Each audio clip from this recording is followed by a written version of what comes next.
Vous souvenez-vous de la lumière et de la paix qui régnaient sur le monde? Vous souvenez-vous de l'exploit des 5 héros légendaires? Vous souvenez-vous des épreuves, des sacrifices? Je doute que vous ayez oublié, c'était il y a 10 ans à peine. Tant de choses sont arrivées depuis, et il serait bien trop long de tout raconter maintenant. Le royaume connut une ère de prospérité que rien ne sut troubler. Les prés fleurissent, le vent fait danser les pétales, les vagues ondulent sur l'océan paisible et viennent frapper les rivages d'un nouveau continent. Un écho lointain se fait entendre au large, alors que se dessinent les traits des falaises escarpées. Ici des forêts, là des villages.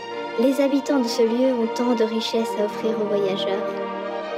Puis vient la fumée, l'épaisse volute qui berce les résidents de New City. Ici, le progrès a fait son œuvre et c'est la vapeur qui anime le cœur des riverains. Tout le monde s'active dans une mécanique parfaite. Les engrenages du destin se mettent en route et cette nouvelle ville, ce nouveau continent, s'apprête à prendre part à l'histoire. Oh, comme cela semble loin de ce jeune homme qui s'étire, réveillé par le tumulte de la ville. Il ouvre ses grands yeux verts, jette sa besace sur son épaule et enfourche son vélo. Une nouvelle aventure commence à New City. C'était l'RPG, la saison 2. Épisode 1. Bienvenue à New City. Un nouveau jour se lève, déjà s'achève mon rêve. Oh, je suis en retard.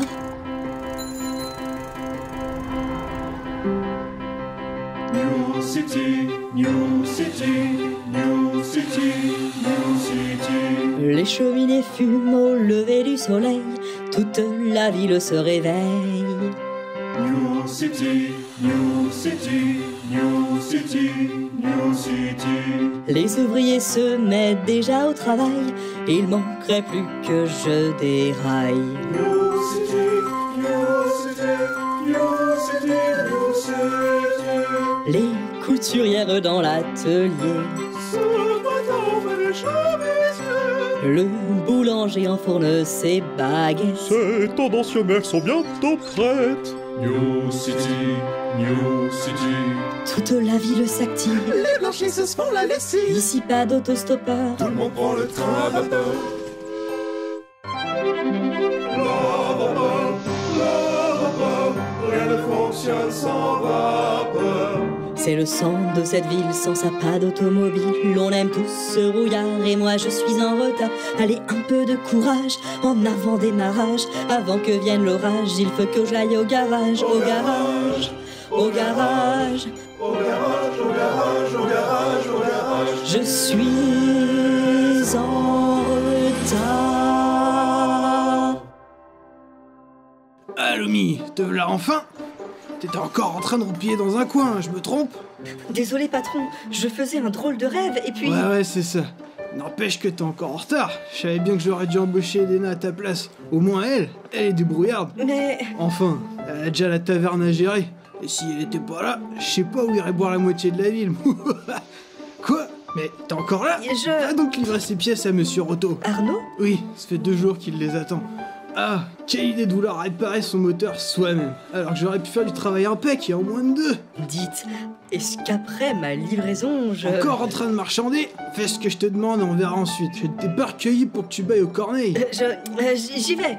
Ah, ce petit en a dans le ventre, ça se voit. Il est encore trop indiscipliné. Bon, enfin, j'aurais déjà fermé boutique depuis des lustres s'il était pas là. S'élançant dans les rues bondées, Lomi pédale à toute hâte. Voilà 2 ans qu'il effectue des livraisons pour le garage. Il aime ce travail, il aime cette vie, mais quelque chose le chiffonne. Au détour d'une ruelle sombre, il est tiré de ses pensées par un bruit. Ce rêve que j'ai fait, se pourrait-il que... Hein? Mais qu'est-ce que c'est que ce bruit? On aurait dit un cri. Lâchez-moi, espèce de margoulin!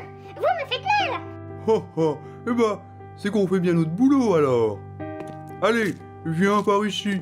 Une créature en ton genre, ça court pas les rues. Et je suis sûr qu'on pourrait avoir une prime si on te livre au gouverneur. Une peluche qui parle. C'est pas banal? Mais c'est quelle mort, la bestiole? Je dois faire quelque chose. Elle est en danger. Et la livraison attendra bien. Je l'espère, enfin. Allez, fais pas ta timide. On veut juste te capturer. Vous, là, laissez-la tranquille ou ça va barder. Oh, bah regardez donc ça. Tu ferais mieux de pas traîner par là, gamin. Tu vas salir ta chemise et ta maman va pas être contente. Et qu'est-ce que vous en savez d'abord? Aïe! Non mais ça va pas. Il m'a jeté une clé à molette en pleine face. J'espère que ça vous apprendra à vous en prendre à plus petit que vous. C'est ce qu'on va voir, gamin. Fallait pas nous mettre en rôle. Ah, Alors comme ça, on fait moins le malin. Non, il s'en va avec la peluche. Viens, Gardin. On ne doit pas le laisser filer. mais où est-ce que tu m'emmènes? Merci de ton aide. J'aurais pu me débrouiller toute seule, mais bon... Bah, de rien, mais attends, je dois retourner chercher ma bicyclette. La livraison... Tu vois pas que c'est garde un hostie après toi? Oh, zut, dans quel pétrin me suis-je mis? Arrête le blabla et suis-moi. Courant à en perdre haleine, Lomi a du mal à comprendre ce qui vient de se passer. Mais quelle est donc cette étrange créature bleu-verte aux longues oreilles et à la voix bien singulière? Tout cela n'aurait-il pas un lien avec le rêve de Lomi? Je crois qu'on les a semés. Nous sommes à la place du marché. Nous avons fait tout ce chemin. Oh là là, mon patron va me tirer les oreilles. Je m'appelle Hein? Oui, oui, peu importe, à cause de toi, je vais avoir des ennuis.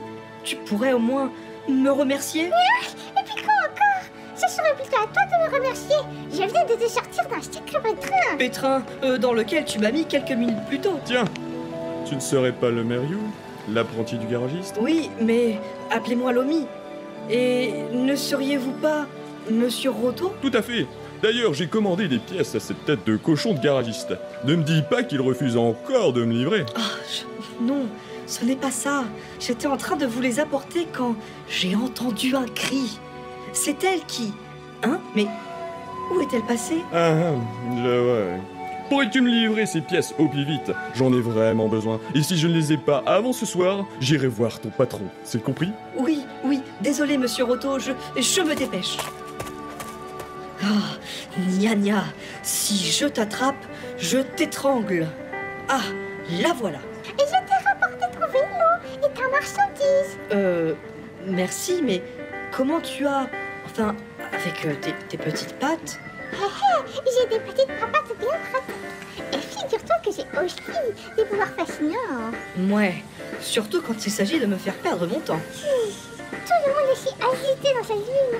C'est pas croyable. Là d'où tu viens, les choses sont bien différentes.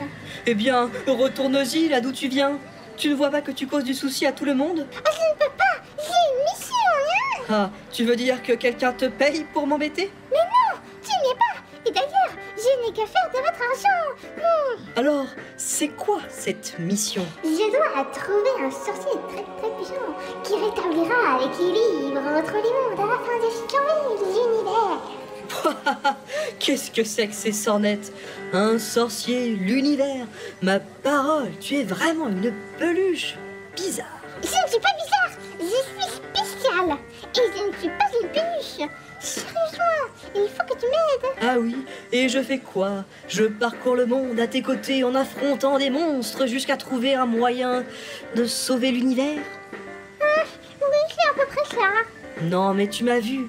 Je ne suis qu'un pauvre orphelin de New City. Je travaille dans un garage de voitures à vapeur pour pouvoir espérer me payer des études.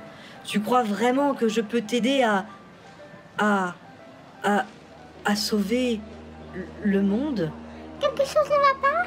Non, ce n'est rien, ça va. Je vois bien que quelque chose te perturbe, hein? C'est juste que la nuit dernière, j'ai fait un drôle de rêve. Un rêve? Je voyais une tour blanche comme de l'ivoire. Et c'était comme si j'étais happée vers son sommet. Et là... Laisse tomber, ça n'a aucun sens. Détrompe-toi, je suis sûre que ton rêve a une grande signification. Si tu m'aides à retrouver le mage que je recherche, il pourra sûrement t'aider à en déchiffrer le sens. Et puis, ce n'est pas comme s'il pouvait continuer à vivre paisiblement ici. Les gardes en ont aussi après toi, je te ferai dire. Tu as raison. Mais comment faire pour trouver ce sorcier? Si seulement nous connaissions quelqu'un en ville qui connaisse bien la région, les gens, les rumeurs. Je sais. Edena, elle pourra sans doute nous aider. Elle est comme ma sœur. Elle travaille à la taverne du marché au vin. C'est tout près d'ici. Youpi, allons-y, Nia. Sans plus attendre, Nia et Lomi se dirigent vers le marché au vin.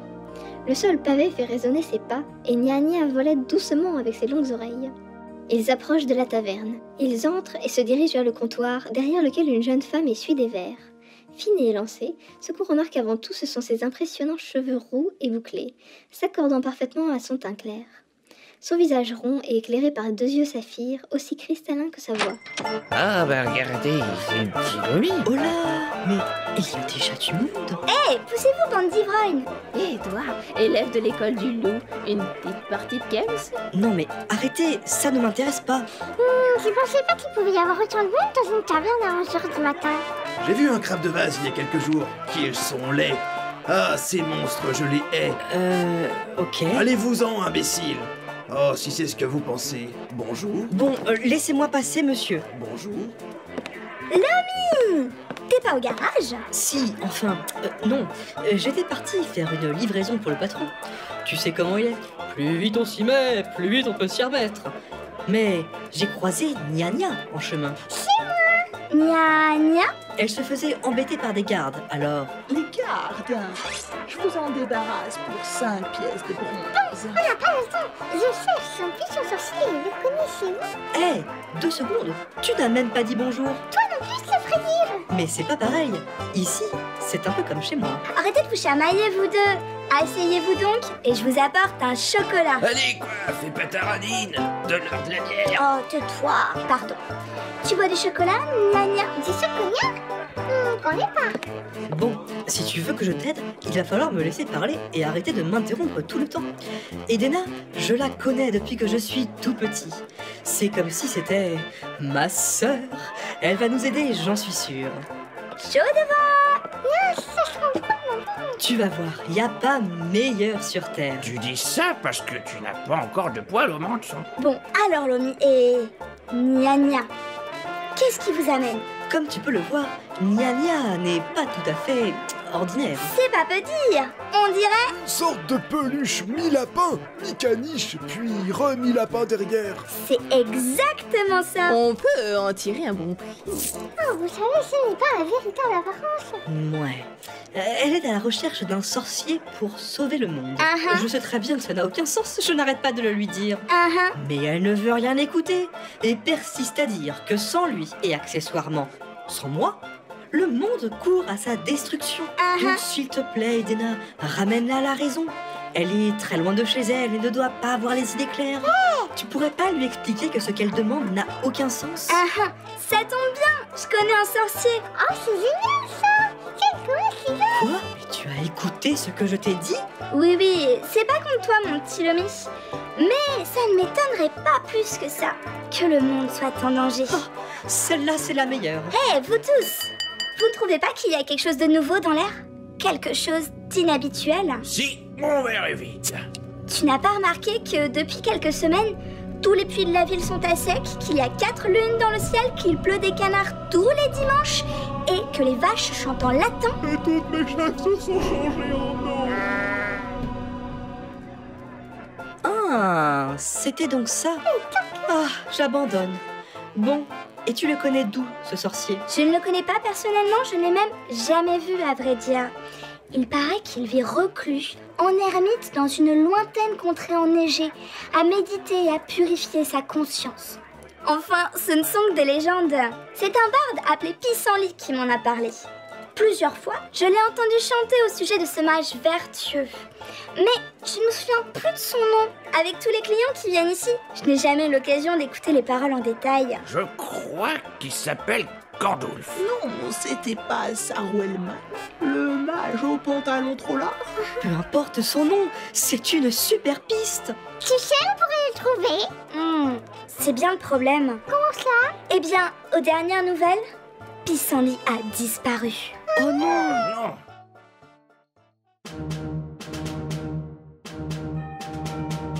C'est décidément une drôle de journée pour Lomi, qui semble avoir déjà oublié sa livraison et son travail pour le garage. Après tout, peut-être que commence tout juste sa véritable destinée. Et si cette mystérieuse Nia disait la vérité, qu'adviendrait-il si le monde entier était en danger? Lomi est-il vraiment le seul qui puisse y remédier? Difficile de le savoir tant qu'ils n'auront pas retrouvé Pissenlit le barde. Espérons qu'il soit encore sain et sauf.